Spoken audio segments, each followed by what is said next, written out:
दोस्तों, सरल नर्सिंग के इस ऑनलाइन प्लेटफॉर्म पे आपका हार्दिक स्वागत है। अभिनंदन है।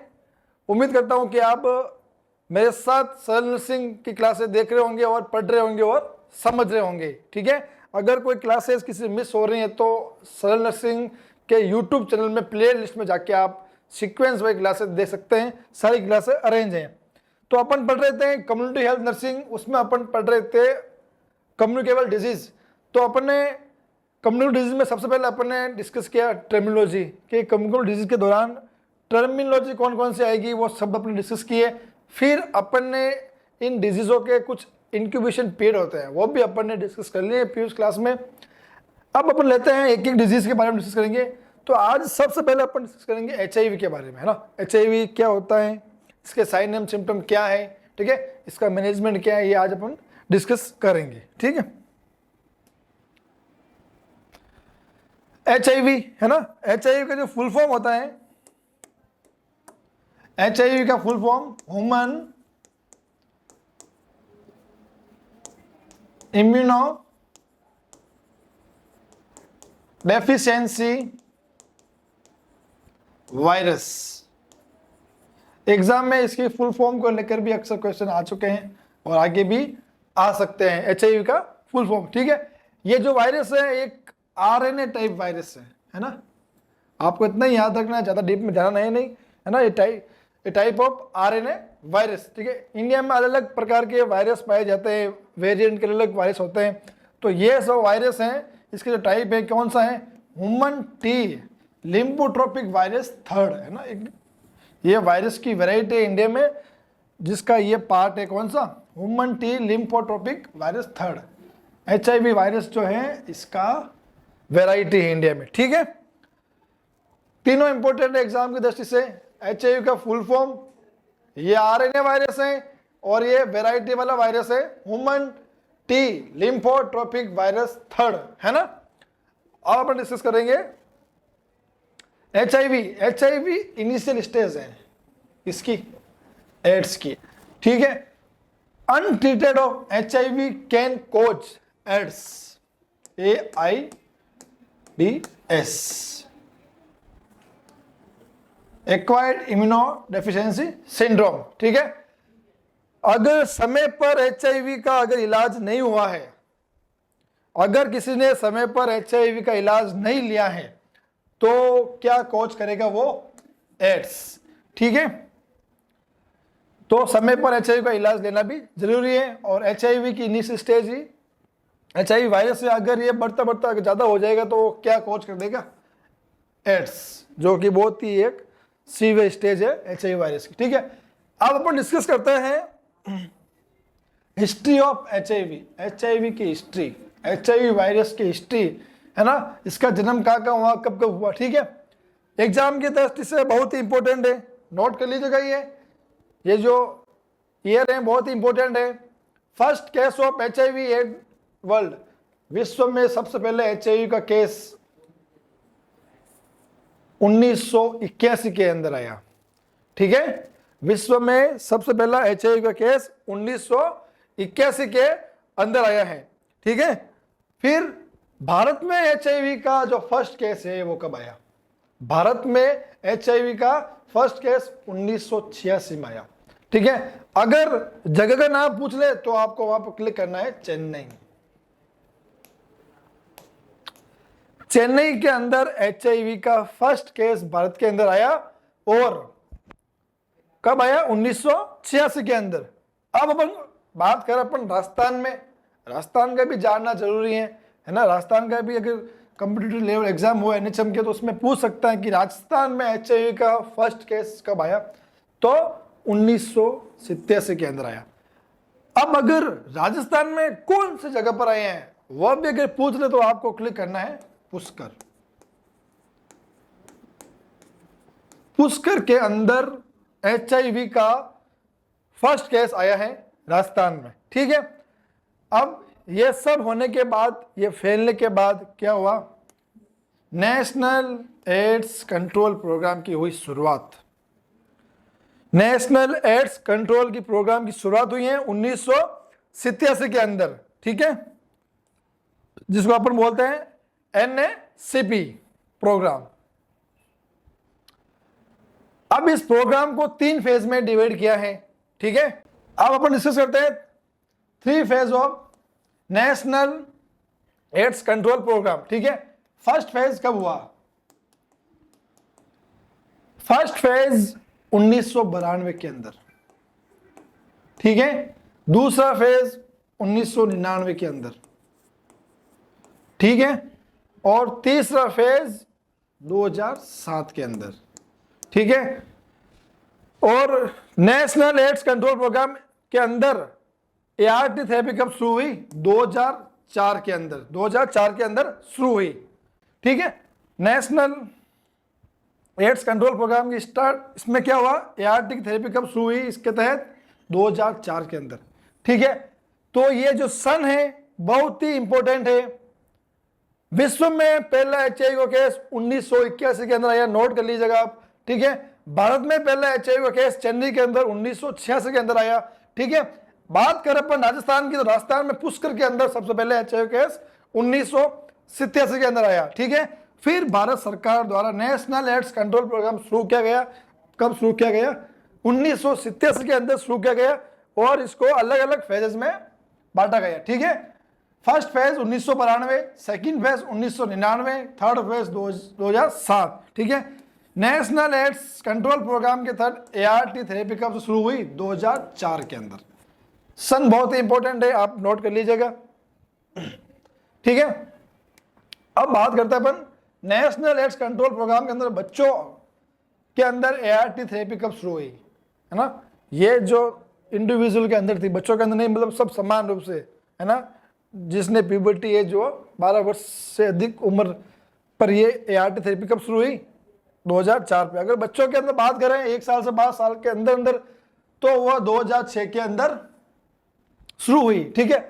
अब अगर अपन बात करें इंक्यूबेशन पीरियड की, इसकी अपन ने प्रीवियस क्लास में डिस्कस कर लिया है। इंक्यूबेशन पीरियड की, हर डिजीज का इंक्यूबेशन पीरियड होता है अलग अलग, ठीक है। इंक्यूबेशन पीरियड होता क्या है कि जब कोई माइक्रो ऑर्गेनिज्म बॉडी में एंटर करता है, जब कोई माइक्रो ऑर्गेनिज्म बॉडी में एंटर करने के बाद वो कितने समय बाद अपने सिम्टम दर्शाता है, वो जो पीरियड है बीच वाला, एंटर करने के बाद और सिम्टम दर्शाने का बीच वाला पीरियड है, उसको कहते हैं इंक्यूबेशन पीरियड, ठीक है। अगर बॉडी में एचआईवी का वायरस अगर एंटर कर गया तो कितने समय बाद वो अपने सिम्टम दिखाएगा? तो वो दिखाएगा 6 मंथ से लगाकर 10 ईयर, ठीक है। एचआईवी का जो वायरस है बॉडी में एंटर करने के बाद हाथों हाथ वो अपने सिम्टम नहीं दिखाएगा। 6 से 10 साल के बीच वो कभी भी दिखा सकता है, ठीक है। विंडो पीरियड अपने ये भी डिस्कस कर लिया। विंडो पीरियड किसे कहते हैं? विंडो पीरियड जब कोई माइक्रो ऑर्गेनिज्म बॉडी में एंटर करता है तो वो ब्लड में कब होता है डिडक्ट, कितने दिन में होता है ब्लड में आता है, वो जो पीरियड है वो कहलाता है कौन सा? Window period. और विंडो पीरियड कितना है? 6 to 12 वीक। एग्जाम्पल आप समझते हैं कि अगर एक ह्यूमन है जिसके अंदर एचआईवी वायरस इंसर्ट हो गया है, अगर अपन 3 वीक पर उसका एचआईवी टेस्ट करेंगे तो क्या आएगा? ब्लड द्वारा अगर एचआईवी टेस्ट करेंगे तो क्या आएगा? नेगेटिव है, क्योंकि ब्लड के अंदर कब आता है? 6 to 12 वीक के अंदर आता है, ठीक है। तो ये इंक्यूबेशन पीरियड हो गए, विंडो पीरियड हो गए, ठीक है। Mode of transfer of HIV, कौन कौन से जो मोड है एचआईवी के फैलने के, तो अपन ने 2 भागों में डिस्कस किया, हाई रिस्क और लो रिस्क, कि कौन कौन से तरीके जिससे हाई रिस्क में होने के चांसेस है, ठीक है। सबसे पहले ब्लड, ठीक है। ब्लड द्वारा एचआईवी संक्रमण बहुत तेजी से फैलता है, 90% चांसेस होते हैं, ठीक है। या ब्लड प्रोडक्ट, या प्रोडक्ट मीन्स होता है ब्लड से कंटामिनेटेड या ब्लड से रिलेटेड, है ना। और बीटी ब्लड ट्रांसफ्यूजन, ठीक है। ब्लड या ब्लड से संबंधित जितने भी हैं उनसे क्या है? एचआईवी संक्रमण बहुत तेजी से फैलता है, जिसमें 90% चांस है। और कौन से फैलता है? सीमन से, ठीक है, वेजाइनल सिक्रेशन से,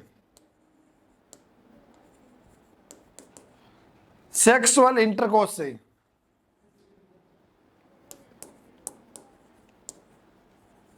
ठीक है। तो ये है हाई रिस्क कि इनसे तो संक्रमण होगा ही होगा, ठीक है। और अपन क्या ले सकते हैं? अपन इसमें अपन एक CSF ले सकते हैं, ठीक है। ये मेन हाई रिस्क वाले। अब अपन बात करते हैं लो रिस्क। लो रिस्क में अपन लेते हैं यूरिन, ठीक है, स्टूल, सलाइवा, ठीक है। तो इनसे क्या है? लो रिस्क है, ठीक है। और अपन इसमें ऐड कर सकते हैं टीयर्स, आंसू। अगर आप किसी के आंसू पहुंचने गए तो कहीं आप HIV नहीं ले आ पाओ, है ना। और अपन क्या क्या देख सकते हैं? अदर बॉडी सिक्रेशन, ठीक है, ये नोट कर लीजिएगा। हाई रिस्क और low risk mode of HIV। Blood के द्वारा बहुत ही तेज गति से HIV संक्रमण फैलता है, ट्रांसमिट होता है। इसके अलावा सीमन हो गया, वेजाइनल सिक्रेशन हो गया, है ना, सेक्सुअल इंटरकोर्स हो गया, और CSF हो गया, और नीडल इंजरी हो गई, ठीक है। तो ये हो गए ट्रांसफर। एक बार नोट कर लीजिएगा, बहुत ही इंपॉर्टेंट है ये, आप नोट कर लीजिएगा। अपन इसमें को ऐड कर सकते हैं ब्रेस्ट मिल्क। ब्रेस्ट मिल्क भी हाई रिस्क है इसका, ठीक है। एग्जाम की दृष्टि से बहुत ही इंपॉर्टेंट है। 90% चांसेस है HIV होने के।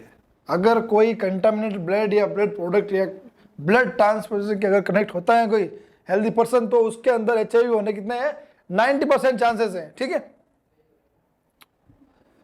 अब अपन डिस्कस करते हैं clinical features of HIV, sign and symptom of HIV। अपन ने इनको समझने के लिए इनको स्टेज को अपन ने 5 स्टेज में डिवाइड किया है, ठीक है। 5। फर्स्ट स्टेज में क्या होता है? असिम्टोमेटिक।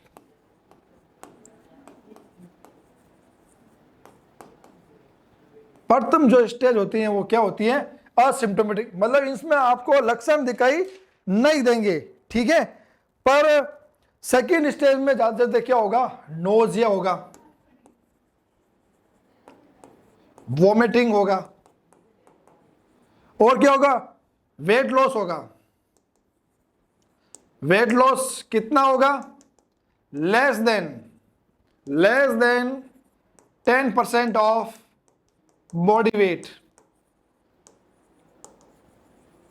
जो बॉडी वेट का है 10% के कम वेट लॉस होगा, ठीक है। और बहुत सारे इन्फेक्शन हो सकते हैं, क्योंकि उसमें उस समय इम्यूनिटी लो हो जाएगी, तो जैसे टॉन्सिलाइटिस हो गया,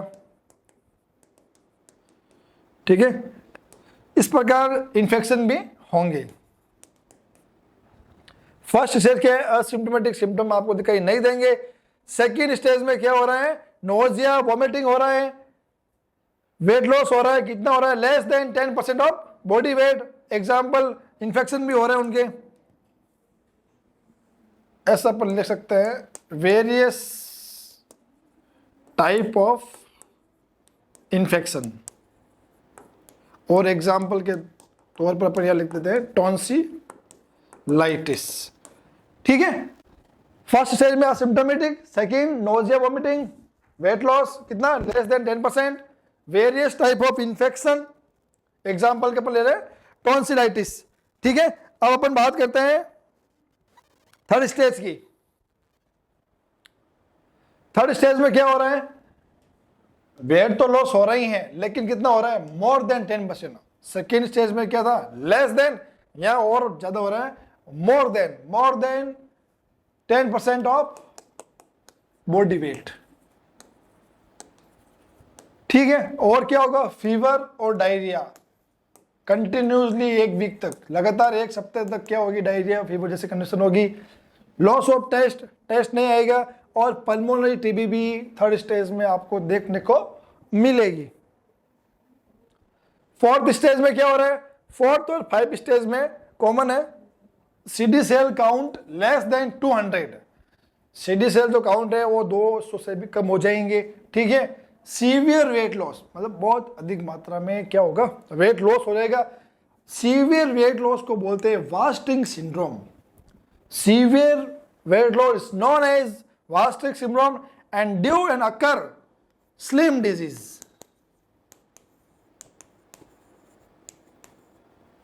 सीवियर वेट लॉस होगा तो वास्टिक सिंड्रोम होगा, और वास्टिक सिंड्रोम की वजह से स्लिम डिजीज होगी। मैलिग्नेंसी है ना, कैपोसी कार्सिनोमा नाम का कैंसर भी होगा, ठीक है। हर्पेक्स सिंप्लेक्स वायरस भी प्रेजेंट होगा, किसमें, 4th और 5th स्टेज में, है ना। नोट कर लीजिएगा, मोटा मोटा इंपॉर्टेंट यही है, ठीक है। अब अपन बात करते हैं डायग्नोसिस की, कि इनके क्या क्या अपन करेंगे डायग्नोसिस, ठीक है। सबसे पहले हिस्ट्री कलेक्शन और फिजिकल एग्जामिनेशन। हिस्ट्री कलेक्शन करेंगे उसकी फैमिली की, या पूर्व में उनको कोई शिकायत तो नहीं है टीबी वगैरह की, है ना, HIV की। और फिजिकल एग्जामिनेशन देखेंगे, उनका वेट लॉस चेक करेंगे उसका, है ना, आई वगैरह है, यूरिन, स्टूल, सब फिजिकल टेस्ट करेंगे अपन। फिर ब्लड एंटीजन बेस्ड टेस्ट, ठीक है, ये टेस्ट करेंगे। फिर DNA PCR टेस्ट करेंगे, ठीक है। एलिजा टेस्ट करेंगे, जिसका एलिजा का जो फुल फॉर्म होता है एंजाइम लिंक इम्यूनोसार्बेंट एसे, है ना, ASSAY ऐसे, है ना। और ये सार्बेंट अगर नहीं दिख रहा है तो मैंने ऊपर स्पष्ट लिख दिया, है ना, लिंक्ड इम्यूनोसार्बेंट ऐसे, है ना। एग्जाम की दृष्टि से ये बहुत ही इंपॉर्टेंट है, एलिजा की फुल फॉर्म क्या है ना। और अगला टेस्ट है वेस्टर्न टेंस। वेस्टर्न टेंस क्या है, इट इज कंफर्मेटिव।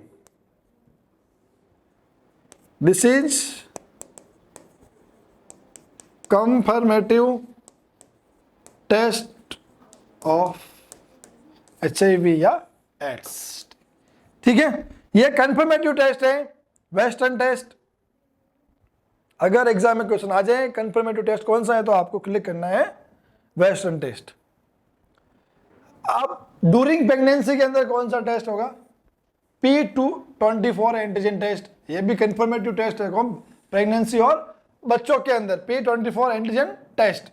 और क्या क्या करेंगे अपन, CBC करेंगे, RFT, LFT, ASR, chest x-ray, CT scan, ये सभी डायग्नोसिस अपन करेंगे, ठीक है। अब चलता अपन मैनेजमेंट, सब अपन ने देख लिए, है ना। अब अपन डिस्कस करते हैं मैनेजमेंट। एडवाइस स्टार्ट करेंगे क्या, ART थेरेपी।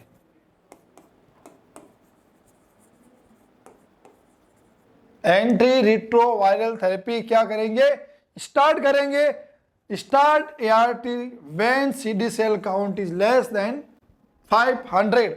अगर CD सेल काउंट अगर 500 से कम है तो अपन क्या करेंगे, ART थेरेपी शुरू करेंगे।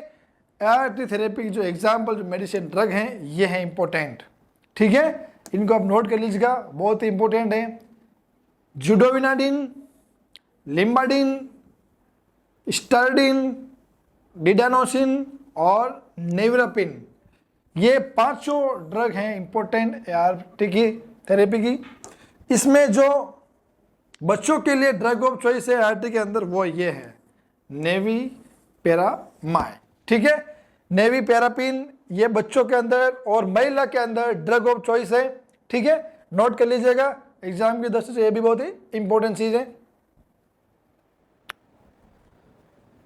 अब अपन ने मैनेजमेंट तो कर लिया, अब अपन नर्सिंग रेस्पॉन्सिबिलिटी बनती है कुछ अपनी, ठीक है। During care of HIV patient, HIV patient के केयर के दौरान कुछ अपनी भी रेस्पॉन्सिबिलिटी बनती है। वो क्या बनती है, advice to use universal precaution, है ना।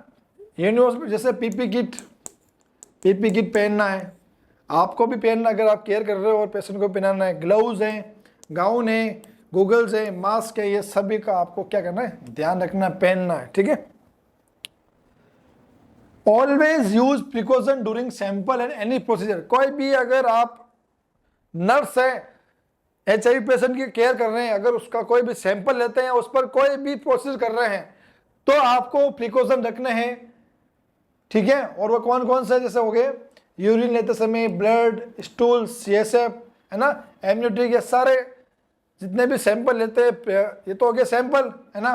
और अगर अपन प्रोसीजर की बात करें तो या उसका जो आईवी कैनुला लगा रहे हो, है ना, या उसको कैटेटर लगा रहे हो, ठीक है। और क्या कर सकते हैं आप, ईटी ट्यूब कर सकते हैं, ईटी ट्यूब, है ना। तो ये सारे जितने भी प्रोसीजर होते हैं ये करते समय और सारे सैंपल समय ऑलवेज यूज प्रिकॉशन आपको यूज करने हैं। Mask, gloves, hand gloves, hair cap सब आपको यूज करने हैं, ठीक है। और एडवाइस टू यूज आइसोलेशन के लिए एडवाइस करना है एंड स्ट्रिक्ट असेप्टिक टेक्निक, ठीक है। During cleaning of cloth and bedsheet, जब भी एचआईवी पेशेंट की क्लीनिंग कर रहे हैं अपन, किसकी, क्लॉथ की और बेडशीट की, तो किससे करनी है, हाइपोक्लोराइड 1%, एथेनॉल, प्रोपेनॉल अल्कोहल और पोविडीन ऑइंटमेंट, है ना। इनसे क्या करनी है, क्लीनिंग करनी है क्लॉथ की और बेडशीट की, ठीक है। और क्या कर सकते हैं अपन, advice to take high protein carbohydrate calorie diet, अपन क्या करेंगे, एडवाइस करेंगे पेशेंट को कि वो क्या ले, हाई प्रोटीन डाइट ले, हाई कार्बोनेट डाइट ले, हाई कैलोरी डाइट ले, ठीक है। And maintain proper cleaning and personal hygiene, कि वो खुद का प्रॉपर तरीके से क्लीनिंग और अपनी पर्सनैलिटी हाइजीन का भी ध्यान रखे, ठीक है। Advice to take proper ART, उसको एडवाइस करें कि आप प्रॉपर सही समय पर एआरटी थेरेपी ले, एंटी रेट्रोवायरल थेरेपी। और लास्ट में उसको क्या देनी है, हेल्थ एजुकेशन रिगार्डिंग एचआईवी, ठीक है। धन्यवाद दोस्तों, आज अपन ने आज की क्लास में एचआईवी के बारे में डिस्कस किया। धन्यवाद।